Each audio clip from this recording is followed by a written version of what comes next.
Hi everyone, it's Chris. Today I want to share with you a quick video on making some winter decor. This is the hat from Colorado Craft Company. This is part of their Big and Bold series, and it is a large image. It's about 5.5 by 5.5, and it makes a really cute framed art print. And I'm going to show you how I inked up the hat portion. Now here's the stamp set. It comes with this large hat image and several other images that you can use to embellish your hat, and I think 5 sentiments. Now I'm going to get started. I'm using my original Misty, and I have a piece of cardstock. This is a warm gray. It actually has a brownish tone. I'm using Mushroom. It is cardstock from Concord and Ninth, and I like this color because it's kind of a warm, felty feeling gray. I'm going to be using my Misty here, and I have my hat set up kind of in the center of this portion. I always use a larger piece of paper to start out with because I just never know how I'm going to cut these down, so I want to make sure I have lots of room. I'm going to ink this up with a matching ink color. Again, this is Mushroom ink from Concord and Ninth, and you can use most any ink brand. It doesn't matter which brand you use here. Just use something as close to or if not matching, because it's easier to cover up those lines and make them so that they're not terribly visible in your finished piece. I'm going to start out using a colored pencil to define my areas of highlight. I'm going to be adding some pencil to the top of the hat and to the top of the brim of the hat, just kind of working my way around that little rounded edge there. I'm kind of covering right on the lines. I want those to end up to be quite white because that's going to give me my definition against my background. I'm also going to add to the right side of the hat. This is going to be kind of a more stark white highlight, and then on the left side is going to be much lighter. I just want to make sure that I have kind of that definition between the hat itself and my dark background. Next, I'm going to turn the hat black. I'm using Distress Oxide Black Soot ink and a small blender brush, and I'm adding ink to the center of the hat. You want to be a little careful that you stay in your lines because you don't want it to blur off into your background or you're going to lose your definition. But this is the easiest way to add the color right away. I believe you can use a dye ink, but it's going to take a lot longer because it's going to absorb into the paper easier and take some more time to build up that depth of color. Distress Oxide inks kind of stay on the surface a little longer, and it's easier to blend them out. So I'm adding a little bit of color just to the bottom underneath that, and just a little bit in the center of that hat band as well.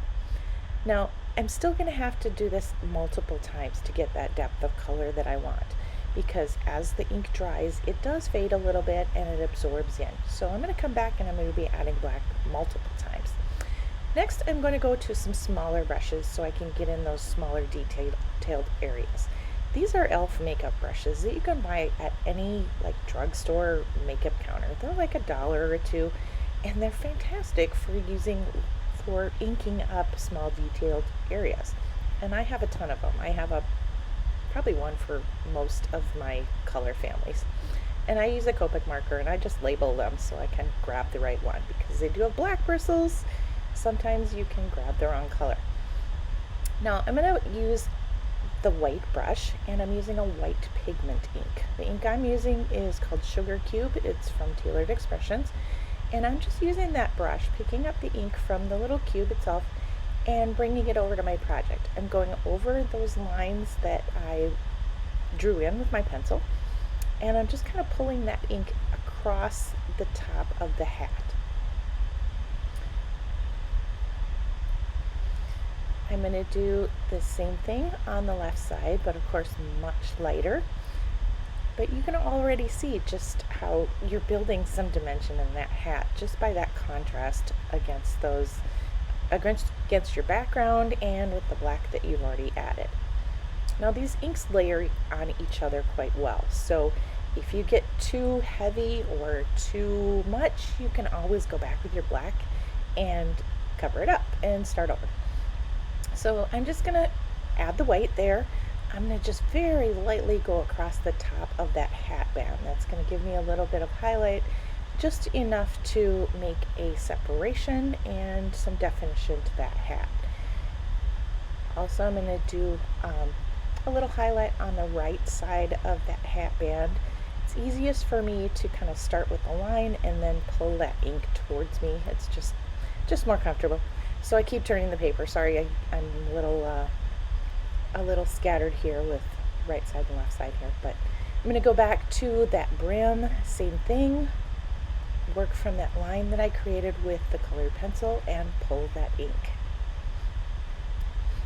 I'm going to add just a little bit to that hat band just to make it almost look like it's a satin or something like that. A little bit of definition on the bottom, and just to bring a little bit of color underneath that, the curve of the left side of that brim.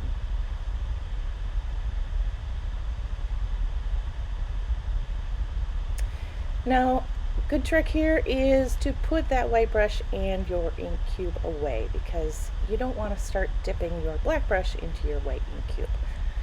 So when you switch colors, make sure you put the cover on your ink pads so you're not mixing them up. Now I'm going to go back to the black. Now that we're using the black little brushes, I can get into some of those detailed areas much easier and keep deepening that color and that opening of the bottom of the hat. Now there's going to be shadows underneath the hat brim, so that area is going to be darker too. So I'm going to kind of work my way all the way across here and just underneath that hat brim, and you're just going to start to see that dimension start to come out. Putting a little line underneath the hat band, and I'm going to be filling in most of this area here too. Once I've got that little line right close underneath the hat band, then I'm going to go back to that bigger brush. Now I'm going to keep going in with this black. I want to have a dark area right underneath the highlighted top edge of the hat, because that is going to show that curve from the larger dimension of the top of the hat down to the hat band. So I'm going to keep bringing that black ink down, and it's going to be quite deep at the top and lighter towards the hat band. Bringing a little bit across the hat band itself again, and you can see that shape beginning to form. Now underneath the brim, I'm going to start creating the look of a curve. I want to bring a little shadow across the top and kind of smudging that ink. These bristles are so short that you can actually kind of, I shouldn't say scrub that ink in there, but you're not going to damage the brushes too much if you're a little rougher with them. So, and even if I do, they're another $1 or so. But I do like these brushes a lot. I know they're not art supplies, but I have found that they work really well for tiny little detailed areas and bringing that color in. Now I'm going to put the black away, go back to the white. And you're going to find yourself layering these multiple times because you want to get that sharpness. I'm going to go back in with a small white brush. And again, I'm going to sharpen that top line. I'm going to bring a little bit more highlight just to the top and work the top of that hat band again. I want that sharp contrast because that's what's going to give me the shape.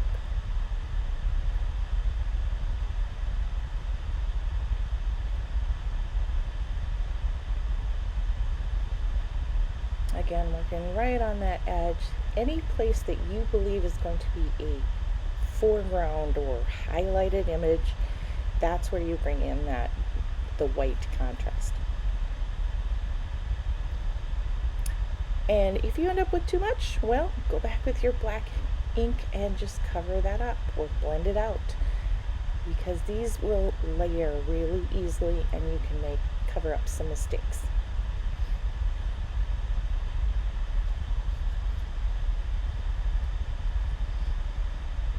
Just going to soften that, and then I'm going to come back to the black. And without re-inking, I'm just going to kind of smooth that out. Bring a little more black in and just cover up that white where I thought that I had too much. So this is pretty foolproof because you can just keep covering these colors. And that's about it I'm going to do for today. I am going to let this dry overnight, and then I'm going to come back and add a little bit more black again, just to see how you can see that contrast when you build up that depth of color. Now next you would be working on your embellishment if you choose to add one. Here are a few that I have done so far. These are 3 of the framed gifts that I have ready to go.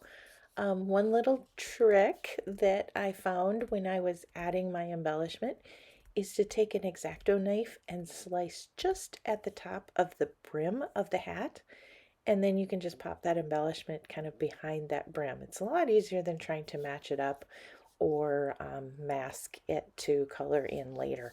So just one other little tip. All right, that's it for me today. Thanks so much for watching.